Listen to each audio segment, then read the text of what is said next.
매일 이것만 챙겨 먹으면 저절로 진짜 살 안 찌는 몸이 된다. 이런 음식 있을까요? 이거 정말 과학적이다. 이거 먹으면 체질이 바뀐다. 그 한 가지를 추천을 좀 드리고 싶어요.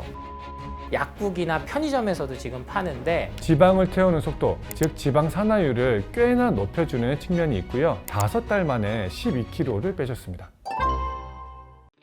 안녕하세요, 이 실장입니다. 병원에서는 잘 말해주지 않는 진짜 건강 이야기, 건강 프렌즈 두 번째 시간입니다. 오늘도 두 전문가님을 모셨습니다. 네, 조승우 한약사님과 김동준 한의사님입니다. 두 분 간단한 인사와 자기소개 부탁드리겠습니다. 안녕하세요. 인천 송도에서 예방원 한약국을 운영 중인 조승우 한약사입니다. 만나서 반갑습니다. 안녕하세요. 저는 창원에서 다이어트 진료를 보고 있는 한의사 김동준입니다. 저도 소원이 하나 있거든요. 평생 살 안 찌는 거요. 이건 진짜 많은 분들의 소원인데요. 매일 이것만 챙겨 먹으면 저절로 진짜 살 안 찌는 몸이 된다. 이런 음식 있을까요? 그런 음식 있으면 저희 아내부터 좀 추천해주고 싶은데 요새 아내가 살쪘다고 저까지 계속 먹이고 있거든요. 저는 김동준 원장님도 오셨고 하니까 정말 한방적인 관점에서 여러분들이 이거 정말 과학적이다. 이거 먹으면 체질이 바뀐다. 그 한 가지를 추천을 좀 드리고 싶어요. 바로 쌍화차입니다. 이게 수천 년간 쌓여온 데이터거든요. 그러니까 여러분이 쌍화차 하면 뭐가 떠오르세요? 노른자? 그렇죠. 둥둥 띄워놓은 노른자. 지금도 쌍화차에 계란 노른자 띄워 먹어야 되나요? 왜냐면 TV에 계속 그렇게 나오니까요. 그러니까 그만큼 이게 오래돼온 보양식입니다. 그러니까 이게 단순히 감기 몸살에 좋다 아니면 근육통에 좋다 해서 약국이나 편의점에서도 지금 파는데 실은 몸을 갖다가 보해주기 때문에 그래요. 근데 이 보해준다라는 건 면역력을 올려준다는 거거든요. 그러니까 우리가 뭘 먹었을 때 살이 찐다는 건 현재 몸이 어디가 안 좋다는 거예요. 그래서 지방을 바로 축적하려고 하는 그 유전자가 발동하는 겁니다. 왜냐면 인간은 아주 오랫동안 이렇게 잘 먹고 잘 살지 않았어요. 정말 기아와 추위와 이 싸워왔기 때문에. 근데 그 중에서 유일하게 몸을 보호하게 했던 그 말 그대로 식용, 즉 자연에서 온 거를 구성시킨 청궁, 당귀, 작약, 숙지왕, 환기, 그리고 약방의 감초, 이러한 것들이 같이 된 게 쌍화차거든요. 근데 이 효능을 여러분이 몸이 아플 때만 먹는다고 생각하신 경우가 있는데 그렇지 않습니다. 그래서 꾸준히 한번 차로 쌍화차를 갖다가 하루에 한 잔씩이라도 드신다면 몸 자체가 에너지가 차서 더 과하게 먹으면 배출을 하는 그러한 원리가 몸에 작동이 된다. 그래서 전국의 유명한 곳들이 쓰는 처방전을 보면 쌍화탕을 쓰는 경우가 많아요. 쌍화차와 쌍화탕은 또 다르거든요. 이 식용한약재와 약용한약재의 그 약효 성분이 있기 때문에 그런 구분이 있지만 일단 여러분은 쌍화차부터 좀 실천을 해봐라. 그리고 분명히 내가 많이 먹어도 살이 잘 안 찌네? 그 놀라운 경험을 분명히 하실 수 있다는 걸 말씀드립니다. 네, 한의사님 어떤 음식 있을까요? 저는 녹차를 좀 추천드리고 싶거든요. 물론 녹차 자체가 지방을 막 쑥쑥쑥 빼내준다 이런 것은 아니에요. 하지만 녹차에는 카테킨 성분이 있어서 지방의 저장을 조금 줄여주는 측면이 있습니다. 그런데 이것보다 더 중요한 게 뭐냐면요. 녹차를 드셔보시면 다 아실 텐데요. 녹차를 딱 입에 넣는 순간 어때요? 뭔가 떨떠름하고 구강점막이 수축되는 느낌이 나잖아요. 이게 여러분들의 식욕을 줄여주는데 아주 큰 도움이 됩니다. 주위에서 60대 이상, 70대 이상을 넘어가면서부터는 어르신들이 이런 말씀 종종 하시잖아요. 여름이 되니까 땀 흘리고 나니 입이 자꾸 마르고 입맛이 떨어져서 밥 먹기도 싫다. 이런 말씀 한 번쯤 들어보셨을 텐데요. 녹차에 탄닌이랑 폴리페놀 성분이 이런 느낌을 우리에게 주기 때문에 폭식을 예방해 주는데 큰 도움이 되고요. 그리고 또 한 가지 더 말씀드리고 싶은 건요. 녹차 성분이 우리 입안에 있는 아밀라제 효소를 꽤나 많이 중화를 시켜줍니다. 우리가 어떤 음식을 먹었을 때 그 맛이 느껴지는 건요. 무조건 음식을 넣어서가 아니라 이 음식이 어느 정도 분해가 되었을 때 그 음식의 맛이 우리에게 느껴지는 거거든요. 즉 녹차를 마시게 되면 아밀라제 성분이 많이 중화가 되어서 음식의 다이나믹한 맛이 훨씬 더 덜 느껴지세요. 그래서 이 작용 또한 다이어트에 꽤나 큰 도움이 되고요. 아마 이런 점은 여러분들이 팥빵이랑 우유를 생각해 보시면 훨씬 쉬우실 텐데요. 팥빵 단독으로 먹을 때보다 우유를 같이 먹으면 한 개가 아니라 두 개, 세 개 먹기도 쉬워지잖아요. 그 반대되는 음식이 바로 녹차라는 거죠. 즉 녹차 자체의 지방 분해 효과가 어마어마해서가 아니라 우리가 녹차를 마셨을 때의 그 느낌 자체가 과식을 막아주는 데 큰 도움이 되기 때문입니다. 네, 그러면 한의사님, 녹차를 얼마나 마셔야 살이 안 찌나요?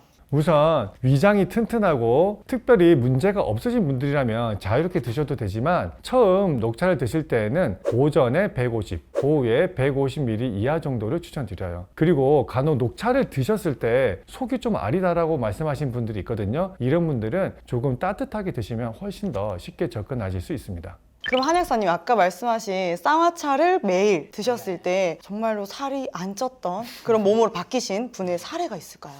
물론 여러분이 매일 아이스크림 먹고 아침에 빵 먹고 카라멜 마키아토 커피 먹으면서 쌍화차를 먹는다고 하면 살이 찝니다. 그래서 제가 CCA 주스나 아니면 채소 과일 이러한 것들을 강조를 드리는데도 살이 계속 찐다고 하시는 분들이 있어요, 실질적으로. 그러니까 이럴 때는 자연에서 온 거지만 어떠한 약성의 힘이 나타난, 그게 확인이 된 게 실은 우리 인류가 오랫동안 차로 먹어온 거거든요. 그래서 이런 분들한테 쌍화차를 권해드리면 실은 손발이 찬 거는 채소 과일식 자연식 하면은 상당히 좀 시간이 오래 걸려요. 그런데 따뜻한 차로 아니면 이러한 따뜻한 기운을 주는 음식들을 차로 계속 응용을 해서 특히 아침 공복에 약 100에서 200ml 아니면은 점심 식후에 오후가 되겠죠. 한 3, 4시. 그리고 저녁에 자기 전에 한두 시간 전에 이렇게 하루에 3번씩 먹었더니 이 수족냉증도 많이 좋아지고 특히 그분은 막 이렇게 약 먹는 걸 싫어하셔서 차로 이렇게 권해드린 거거든요. 결국에는 살도 적정 체중을 찾아 나가는 사례를 너무나 많이 봤기 때문에 여러분이 평소에 이게 참 누가 권하기가 어려운 거예요. 그래서 이제는 쌍화차에 노른자 굳이 안 띄워 먹어도 된다. 예전에 먹고 살기 힘들 때 단백질 보충을 위해서 노른자를 결합시킨 거지, 쌍화차는 있는 그대로 좀 심심하면 고명과 견과류 정도 같이 해주시면 최고의 비타민, 무기질, 미네랄에 지방까지 같이 드실 수 있는 완벽한 식품이다 라고 생각하시면 되겠습니다. 아, 네, 알겠습니다. 그러면은 한의사님, 어떤 사례가 있었나요? 자, 우선 저는 딱 어느 환자가 한 명 떠오르는데요. 어떤 환자냐면요, 살은 너무 빼고 싶은데 수면 불안이 있는 환자였어요. 근데 이 환자의 문제가 뭐였느냐, 커피를 너무 좋아하는 게 문제였어요. 거의 중독 수준이었거든요. 왜냐하면 다이어트를 하는 데 있어서 식단이 가장 중요한 건 맞는데요, 두 번째로 중요한 게 바로 수면입니다. 그런데 커피를 좋아하는데 수면 방해 때문에 그동안 살을 많이 못 빼셨던 거예요. 이 이야기는 물론 다른 한의사나 의사 선생님께도 많이 들어왔던 환자거든요. 그런데 중독이라는 거 어떤 건지 아시잖아요. 끊고 싶어도 잘 끊기 힘들기 때문에 중독이 생기는 거거든요. 그런데 이 중독을 그나마 쉽게 풀어내는 방법이 그 행위를 다른 행위들로 대체를 해줄 때 비교적 이 중독이 쉽게 해결되는데요. 그래서 저는 이 환자분께 단순히 커피 끊으세요, 수면에 방해됩니다 라고 말씀드린 게 아니라 커피 대신에 녹차로 대체를 시켜줬고요. 그 결과 녹차에도 어느 정도의 카페인이 있기 때문에 커피를 대체하는 느낌이 환자분에게는 낫고요. 그리고 결정적으로 커피보다는 훨씬 더 수면에 영향을 덜 주기 때문에 아무 문제 없이 다이어트를 잘 하실 수 있었습니다. 그래서 이 환자의 경우에 녹차로 바꾸기 전에는 3달에 2kg를 겨우 빼신 분이 커피를 녹차로 대체하면서는 5달 만에 12kg를 빼셨습니다. 다이어트 할 때 사실 제일 힘든 게 야식이잖아요. 그런데 진짜 못 참겠다 싶을 때 이 음식을 먹으면 그래도 살이 좀 덜 찐다 하는 게 있을까요? 정말 밤에 먹는 치킨이 맛있습니다. 이상하게 낮에 먹는 족발보다 밤에 먹어야 맛있어요. 그러니까 이 밤에는 우리가 주기가 바뀐 거죠. 낮보다 더 활성화돼 가지고 점점점 이게 식욕이 땡기는 건데, 제가 채소 과일은 마음껏 드셔도 된다 이렇게 했더니 정말 많이 드셨는데 이 치킨과 같이 드시면 살이 찝니다. 근데 그나마 여러분이 채소 과일보다는 뭔가 식감이 있으면 좋겠다는 음식들 중에 이제 추천을 가장 대표적으로 해드리자면, 고기 중에는 그나마 오리고기가 불포화 지방산이 많고 특히나 훈제 쪽으로 해서 드시면 가장 좋고요. 식감적으로 하면은 저도 가끔 국수를 좋아해서 먹는데 이 메밀로 된 국수를 추천드려요. 메밀로 된 거에는 여러분이 생각한 거 이상으로 많은 풍부한 항산 성분들이 있습니다. 염증을 예방도 해주고요. 동시에 포만감도 주기 때문에 메밀국수는 내가 어느 정도 한 포만감 들 때까지 먹어도 그 먹는 거에 비해서는 살로 가진 않는다. 이게 밀가루를 안 먹는 게 중요하거든요. 대부분 밤에는 밀가루로 된 음식들을 먹으면서 이게 가공된 탄수화물들이 들어와서 살로 찌는 거기 때문에 자연에서 온 탄수화물로 된 메밀국수를 드시면은 이게 몸에서 바로 좀 빠져나가는 영양들이 있는데 독소도 같이 배출을 해주는 역할을 한다. 이 메밀국수를 활용하신다면요, 다이어트에 큰 효과를 보실 수 있습니다.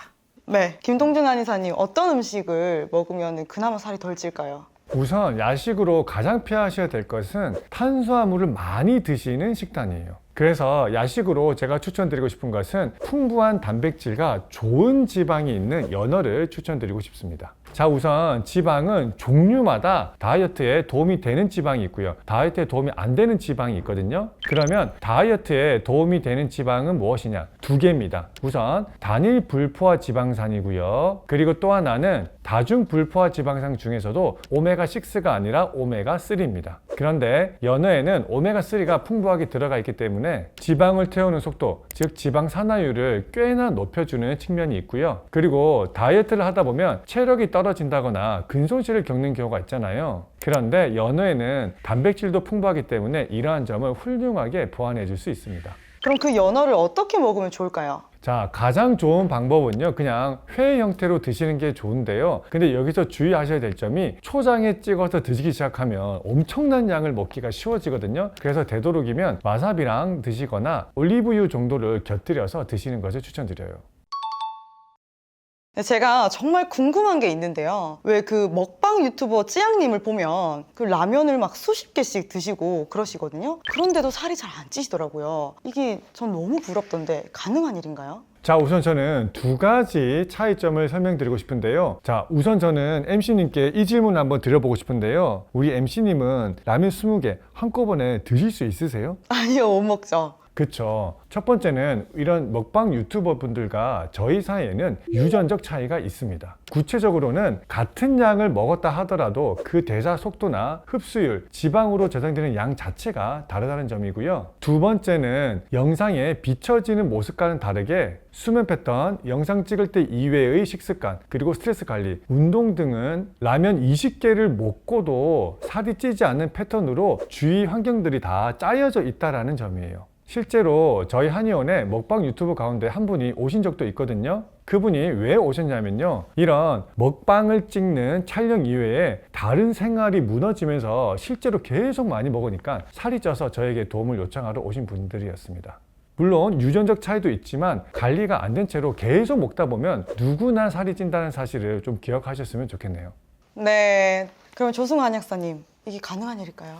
찌양님 저도 참 좋아하고 대리만족을 위해서 자주 봅니다. 그러니까 인간의 본능 중에 정말 식욕이 차지하는 부분이 크다. 근데 방금 우리 김동준 원장님 말씀하신 것처럼 이건 유전적인 게 가장 큽니다. 실제로 전 세계 먹방 유튜버들을 보면요, 이렇게 살이 안 찌는 경우는 보기 힘들어요. 찌양님 같은 경우는 정말 극소수에 해당되는 그 유전자에 해당한다. 이거는 뭐 피부는 타고난다고 하지만 이것도 타고나야 됩니다. 그래서 이걸 따라 하시면 안 돼요. 단순히 이게 저는 경계를 해야 되는 게, 조금 그 먹방 자체를 통해서 돈을 벌어야겠다 생각하시는 분들이 있는데 결국엔 병원비로 더 나가거든요. 그러니까 요거는 내가 라면 20개를 억지로 참고 웃으면서 먹었지만 그거를 소화하고 배출할 힘이 없으면 결국에는 몸은 장기적으로 봤을 때 망가진다. 그 사례들은 세계적인 유명한 먹방 유튜버들이 결국 살쪄서 아프고 다시 또 다이어트한 거를 또 그걸 올렸다가 또 요요와가지고 또 아프고, 그러니까 너무나 큰 편차를 가지게 하는 거는 기본적으로 우리 인간에게 보편화된 유전자들에게는 어렵다. 그래서 요거를 나도 한번 이렇게 먹방 유튜버가